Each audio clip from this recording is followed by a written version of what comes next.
یمنه سار وړه ده کنه الله دې جنتونه ورکړي. نمبر 1 پوځ د خپل مړو انتقال ته الوتکې نه لري. تیرو 40 ساعتونو کې لسګونه پاکستاني پوځیان وژل شوي دي.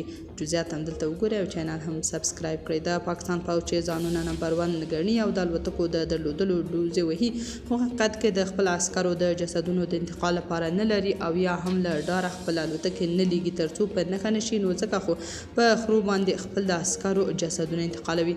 د پاکستان ډان ورځپاڼې راپور کړی چې دغه امنیتي ځواکونه په دوو جلا جلا پیښو کې وژل شوي. د راپور له مخې پوځ د رسنیو دفتر په رسمي ډول د وژل شوو کسانو شمېر نه ده تایید کړی، خو رسمي سرچینو منلې چې یاد شمېر امنیتي ځواکونه په تیرا او بنو کې وژل شوي دي. ډان ورځپاڼې د پاکستان په خیبر پښتونخوا ایالت کې د ناکراریو په تړاو په خپل وروستي راپور کې چې د چهارشنبې په ورځ د لړم 13مه یې خپور کړی ویلي چې په تیرو 40 ساعتونو کې په دغه ایالت کې په دوو جلا جلا پیښو کې 19 پاکستاني سرتیري وژل شوي دي. دغه ورځپاڼې د خپلو سرچینو په حواله لیکلي چې د بنو سیمې په جانخیل سیمه کې پر یو امنیتي پوسته د ځانمرګي برید په پایله کې 11 امنیتي سرتیر وژل شوي او 2 تنه نور ټپیان شوي دي.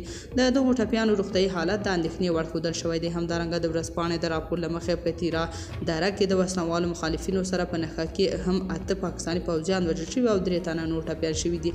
دغه برید د تیرا درې د باغ میدان په سیمه کې د امنیتي ځواکونو پر یوه پوسته شوی. د پاکستان پوځ په رسمي ډول د وژل شوو شمېر نه دی تایید کړی. دغه راپور کې ویل شوي چې د بنو په څېر په یو شمېر نورو سیمو کې ناکراري ډېرې شوي دي. په راپور کې دا رنګه راغلی چې د تېرې یکشنبې په ورځ د شمالي وزیرستان سره نږدې په یوه سیمه کې 6 تنه پولیس وتښتول شول چې وروسته د قبایلي مشرانو په منځګړیتوب راخوشي کړل شول.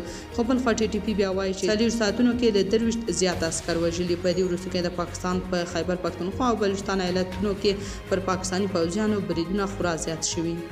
تاسو په دې اړه څه نظر لرئ؟ کمنټ کې شریک او چینل هم سبسکرایب کړئ.